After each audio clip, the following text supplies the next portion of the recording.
नमस्कार।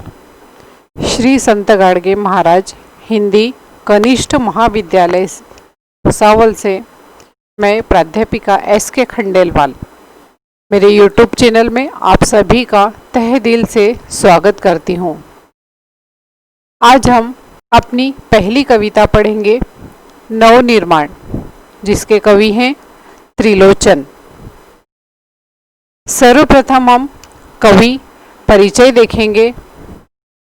कवि त्रिलोचन जी का जन्म 20 अगस्त 1917 को उत्तर प्रदेश के सुल्तानपुर जिले के कटघरा चिरानी पट्टी में हुआ था। इनका मूल नाम वासुदेव सिंह है। पिता का नाम जगरदेव सिंह, इनकी माता का नाम मनबरता देवी। कवि त्रिलोचन जी अपने पिता की 5वीं संतान थे। पिता ने बालक वासुदेव को विद्यारंभ के लिए संस्कृत के गुरु देवदत्त जी को सौंप दिया था। पठन पाठन के दौरान गुरु को पता चला कि ये बालक बहुत प्रतिभाशाली है और कुशाग्र बुद्धि है, तो उन्होंने इनको त्रिलोचन नाम दिया। इनके पिताजी सामान्य कर्मयोगी किसान होने के साथ साथ कुश्ती के शौकीन थे। इसके कारण समाज में बहुत सम्मानित थे। त्रिलोचन जी हिंदी साहित्य की प्रगतिशील काव्यधारा के प्रमुख हस्ताक्षर होने के साथ ही आधुनिक हिंदी कविता के प्रगतिशील त्रयी के 3 स्तंभों में से एक थे। इस त्रयी के अन्य 2 स्तंभ हैं नागार्जुन व शमशेर बहादुर सिंह। ये समाज में परिवर्तन करने के लिए मानवीय शक्ति पर पूर्ण विश्वास करते थे। मानव ही समाज का स्वरूप बदल सकता है एवं समाज का स्वरूप बदलने के साथ ही हर मानव यह उसके भविष्य का निर्माण भी कर सकता है, क्योंकि वह समाज का वास्तविक सृष्टा है और वही निर्माण करता भी। इनकी काव्य भाषा अन्य कवियों की काव्य भाषा से अलग है, इसलिए इन्हें जन का कवि भी कहा जाता है। इन्होंने आम जनता के लिए लिखा है, इसलिए इनकी भाषा सरल, सहज एवं आसानी से लोगों को समझ में आ जाती है, या फिर लोक भाषा भी हम इसे कह सकते हैं। यह लोक भाषा ही इनके काव्य की विशेषता है। साहित्य जगत में इन्होंने हिंदी के अतिरिक्त अरबी और फारसी भाषाओं के निष्णांत ज्ञाता होने के साथ साथ सहज, सरल तथा मुहावरों से परिपूर्ण भाषा साहित्य को लोकमानस तक पहुंचाकर जीवंतता भी प्रदान की है। इनका निधन 9 दिसंबर 2007 में गाजियाबाद में हुआ। इन्हें उपनाम इनके गुरु के द्वारा ही दिया गया है। इनकी प्रमुख कृतियां हैं धरती, दिगंत, गुलाब और बुलबुल, उस जनपद का कवि हूँ, सबका अपना आकाश इत्यादि इनके कविता संग्रह हैं। देशकाल इनका कहानी संग्रह है। दैनंदिनी यह इनकी डायरी है।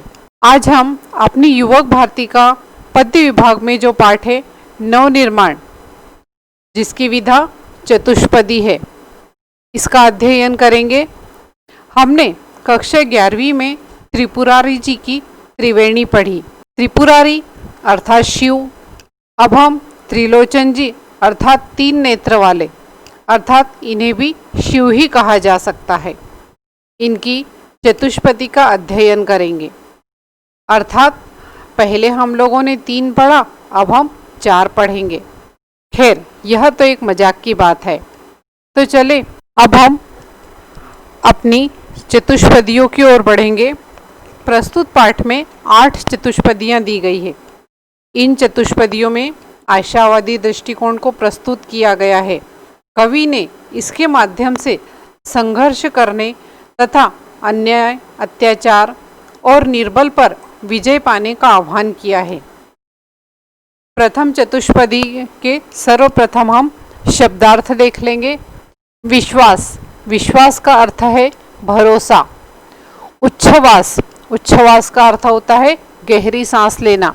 मगर हमारी इस चतुष्पदी में अर्थ है प्रोत्साहन देना या ढाढ़स बंधाना। तो हम पहली चतुष्पदी देखते हैं।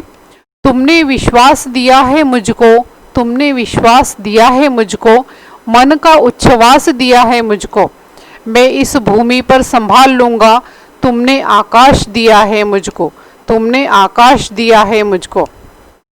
कवि इस चतुष्पदी में बता रहे हैं कि भगवान ने जो मुझ पर विश्वास किया है और उन्होंने मुझे इस धरा पर भेजा है, तो फिर मैं उनका विश्वास कभी भी नहीं तोड़ूंगा। अर्थात उन्होंने जो मुझे प्रोत्साहन दिया है, मुझे इस विश्वास के साथ इस धरा पर भेजा है, तो मैं उनका विश्वास कभी भी नहीं तोड़ूंगा। इसलिए जिस तरह से यदि हम किसी विद्यार्थी मनुष्य पर विश्वास करते हैं, उसे प्रोत्साहित करते हैं, तो वह बड़े से बड़ा काम कर सकता है। इसीलिए कवि कह रहे हैं कि आपने जो विश्वास और प्रोत्साहन मुझे दिया है वह मेरे लिए बहुत महत्वपूर्ण है। इसे देकर तो जैसे आपने मुझे सारा संसार ही दे दिया, मैं इसे हमेशा संभाल कर रखूंगा। यदि मैं आकाश में उड़ूं तो भी मेरे पाँव हमेशा जमीन पर ही रहे। हे ईश्वर, हमेशा मुझे मेरी मर्यादा का ध्यान रहे, अर्थात मैं जमीन से जुड़ा रहूं। अब हम लोग दूसरी चतुष्पदी देखेंगे। सूत्र यह तोड़ नहीं सकते हैं, सूत्र यह तोड़ नहीं सकते हैं, तोड़कर जोड़ नहीं सकते हैं, व्योम में जाए कहीं भी उड़ जाएं, भूमि को छोड़ नहीं सकते हैं, भूमि को छोड़ नहीं सकते हैं। यहाँ पर सूत्र का अर्थ दिया है नियम, भूमि का अर्थ है आधार, व्योम का अर्थ है आकाश। कवि इस चतुष्पदी में बता रहे हैं कि हम चाहे कितने भी बड़े क्यों न हो जाए, आकाश में या फिर कहीं भी हम उड़ते फिरे, लेकिन अंत में हमें लौटना जमीन पर ही है। अर्थात हमें अपनों के पास ही आना है। हम अपने लोगों से, जो हमारे अपने हैं, हमारा भला चाहते हैं, उनसे हम दूर नहीं हो सकते। कवि कहते हैं कि हम इस सच्चाई को झुठला नहीं सकते और न ही तोड़ मरोड़ सकते हैं। कौन सी सच्चाई? कि मनुष्य चाहे कितना भी बड़ा आडंबर कर ले, वह अपनी वास्तविकता को नहीं छोड़ सकता। यह विश्वास का धागा हम नहीं तोड़ सकते, अपनों के साथ हम धोखा नहीं कर सकते। अर्थात हम चाहे अपनों से कितनी भी दूर चले जाए, लेकिन उनके साथ में जो एक अपनत्व का संबंध है उसे हम तोड़ नहीं सकते, उसे हम कभी भी झुठला नहीं सकते। ऐसा कहा जाता है कि शाम का भूला, सुबह का भूला शाम को घर आ जाता है, तो उसे भूला नहीं कहते। तो व्यक्ति चाहे कहीं भी उड़ता फिरे, चाहे कितने भी बड़े ओहदे पर चले जाए, लेकिन उसे लौटकर अपनों के बीच में आकर ही सुकून मिलता है, जब वह अपनों के बीच में आ जाता है। अब हम अगली चतुष्पदी देखते हैं। सत्य है राह में अंधेरा है, सत्य है राह में अंधेरा है, रोक देने के लिए घेरा है, काम भी और तुम करोगे क्या, बढ़ चलो सामने अंधेरा है, बढ़ चलो सामने अंधेरा है। कवि इसमें कह रहे हैं कि संघर्ष हमें निरंतर करना होता है, और यह बात सही है कि आपकी राह में अंधेरा है, पर यदि हमें आगे बढ़ना है, अपनी मंजिल को पाना है, तो उस अंधेरी राह पर बिना रुके संघर्ष करते हुए हमें आगे बढ़ना ही होगा। आपके मार्ग को अवरुद्ध करने के लिए आपके मार्ग में अनेक कठिनाइयां आएगी, पर आपको उसे देखकर घबराना नहीं है, फिर से पीछे नहीं लौटना है, आपको आगे ही बढ़ना है। उन कठिनाइयों का सामना करते हुए जब आप आगे बढ़ते रहोगे तो निश्चित ही आपको अपनी मंजिल प्राप्त होगी। आपको अपनी मंजिल प्राप्त करने से कोई भी रोक नहीं सकता, लेकिन जो कठिनाइयों से या अंधेरे से डरकर फिर पीछे लौट आया, तो वह व्यक्ति अपनी मंजिल तक नहीं पहुंच पाता है। इसलिए चाहे कितनी भी कठिनाइयां हों, हमें निरंतर आगे ही बढ़ते जाना है। जैसे हम लोगों ने अभी 12वीं में हरिवंश राय बच्चन जी की कविता पढ़ाई थी, तू क्यों बैठ गया है पथ पर। यदि हम अपनी राह से पीछे हट जाएंगे तो फिर निश्चित ही लोग हमारे ऊपर हंसेंगे। कवि उसमें बताते हैं, हमें हरिवंश राय बच्चन जी बता रहे हैं कि जीवित भी तू मरा मरा सा। यदि हम फिर से लौट आए और अपनी मंजिल की कठिनाइयों से घबरा कर यदि हम लौट आएंगे तो हम जीवित भी मरे हुए से रहेंगे। स्वामी विवेकानंद भी कहते हैं कि उठो और तब तक रुको नहीं जब तक कि आपको मंजिल प्राप्त न हो जाए। यहाँ पर हमें कवि त्रिलोचन जी भी यही कह रहे हैं कि आपको संघर्ष करते हुए आगे जाना, आगे बढ़ना है और अपनी मंजिल को प्राप्त करना है। अब हम अगली चतुष्पदी की ओर बढ़ते हैं। बल नहीं होता सताने के लिए, बल नहीं होता सताने के लिए, वह है पीड़ित को बचाने के लिए। बल मिला है तो बल बनो सबके, उठ पड़ो न्याय दिलाने के लिए, उठ पड़ो न्याय दिलाने के लिए। अब कवि यहाँ पर बता रहे हैं कि हमारे पास में यदि बल है, शक्ति है, तो क्या वह हमें दूसरों को सताने के लिए दी गई है या जो कमजोर लोग हैं उन्हें डराने के लिए दी गई है। यदि हम बलवान हैं, हमारे पास ताकत है, शक्ति है, तो उसका सही उपयोग हमें करना है। अर्थात जो निर्बल और कमजोर लोग हैं उनकी सहायता हमें करनी है, पीड़ित लोगों को बचाने के लिए इसका उपयोग करना है। कमजोर का बल बन के उन पर हो रहे अत्याचार को हमें रोकना है, उन्हें न्याय दिलाना है, तभी तुम्हारा बल यह सार्थक होगा। अन्यथा यदि हम दूसरों को सताएंगे, हमारे पास में यदि बहुत बल है और हम दूसरों को सताएंगे तो फिर हमारे उस बल का क्या फ़ायदा। जैसे आप लोगों ने पढ़ा है कि रहीम जी कहते हैं कि सबे सहायक सबल के, कौन निबल सहाय, पवन जगावत आग को दीप ही देत बुझाए, पवन जगावत आग को दीप ही देत बुझाए। अर्थात जो बलशाली होता है उसकी सब सहायता करते हैं, लेकिन निर्बल की कोई सहायता नहीं करता। जिस तरह से यदि जंगल में आग लगी हो तो हवा उसे और बढ़ाने का कार्य करती है और वही निर्बल अर्थात दीपक को बुझा देती है। यही संदेश हमें इस चतुष्पदी के माध्यम से दिया गया है। अब मैं आपको कुछ कृति प्रश्न बताऊंगी। ये कृति प्रश्न सिर्फ नमूने के तौर पर मैं आपको बता रही हूँ कि किस तरह के प्रश्न हमें परीक्षा में आ सकते हैं। इसके अलावा भी और अनेक तरह के प्रश्न बनते हैं जो हमें परीक्षा में आ सकते हैं। तो यहाँ पर कुछ प्रश्न मैं दे रही हूँ। जैसे पहला संजाल है, पहली कृति है, इसमें कवि को प्राप्त हुए जो, अर्थात कवि को क्या प्राप्त हुए। एक तो उन्हें मन का उच्छ्वास प्राप्त हुआ, उसके बाद में है विश्वास और आकाश। यह इस तरह के आपको उत्तर लिखने के लिए आ सकते हैं। उसके बाद में है ऐसे दो प्रश्न बनाकर लिखिए जिनके उत्तर दिए गए शब्द हों।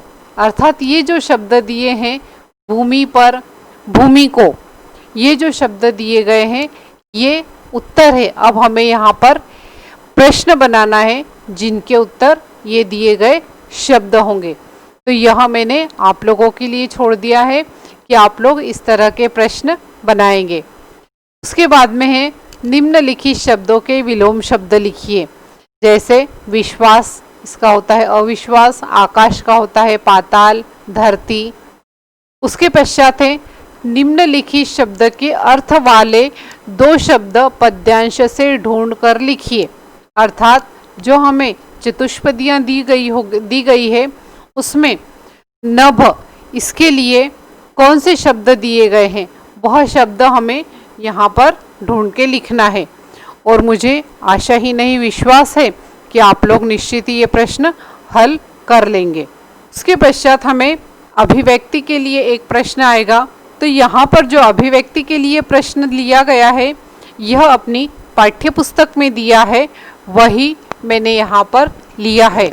वह प्रश्न है धरती से जुड़ा रहकर ही मनुष्य अपने लक्ष्य को प्राप्त कर सकता है। इस विषय पर अपना मत प्रकट कीजिए। अर्थात जब मनुष्य धरती से जुड़ा रहेगा तभी वह अपने लक्ष्य को, अपनी मंजिल को प्राप्त कर सकता है। यह हमें इसमें लिखना है। इस अभिव्यक्ति में सभी के अपने अपने विचार हो सकते हैं। जरूरी नहीं कि यहाँ पर जो मैंने दिया है यही आप लोगों के भी विचार होंगे। आप इस अभिव्यक्ति को अपनी तरह से अपने शब्दों में लिख सकते हो। लक्ष्य का अर्थ होता है निर्धारित उद्देश्य, जिसे प्राप्त करने के लिए गंभीरतापूर्वक नज़र रखी जाए और उसे अर्जित करने के लिए हर संभव प्रयास किया जाए। किसी भी व्यक्ति का अपने अपने ढंग से लक्ष्य निर्धारण करना और उसे अर्जित करने का अपना अपना तरीका होता है। कोई हल्के फुल्के ढंग से लक्ष्य लेकर चलता है तो कोई बड़े लक्ष्य निर्धारित कर लेता है। इसी लक्ष्य क्षमता की कमी और अपर्याप्त साधन के अभाव में लक्ष्य कभी पूरे नहीं हो पाते। जो व्यक्ति अपनी क्षमता और अपने आसपास के उपलब्ध साधनों के अनुसार लक्ष्य का निर्धारण और उसकी पूर्ति के लिए अथक प्रयास करता है, वही व्यक्ति लक्ष्य को प्राप्त करता है। और जो व्यक्ति यह सोचता है कि हम आज नहीं कल प्रयास करेंगे, तो कल करते हुए वह अपने लक्ष्य को छोड़ देता है और वह कल कभी आता ही नहीं है। आने वाली कठिनाइयों का सामना भी हमें निरंतर करते रहना चाहिए, तभी हम अपने लक्ष्य को प्राप्त कर सकते हैं। अन्यथा कठिनाई आने पर यदि हम लक्ष्य से दूर हट गए तो हम लक्ष्य को प्राप्त नहीं कर सकते। ऐसे दूरदर्शी व्यक्ति जमीन से जुड़े होते हैं और वे समझबूझकर अपना लक्ष्य निर्धारित करने का निरंतर प्रयास करते रहते हैं।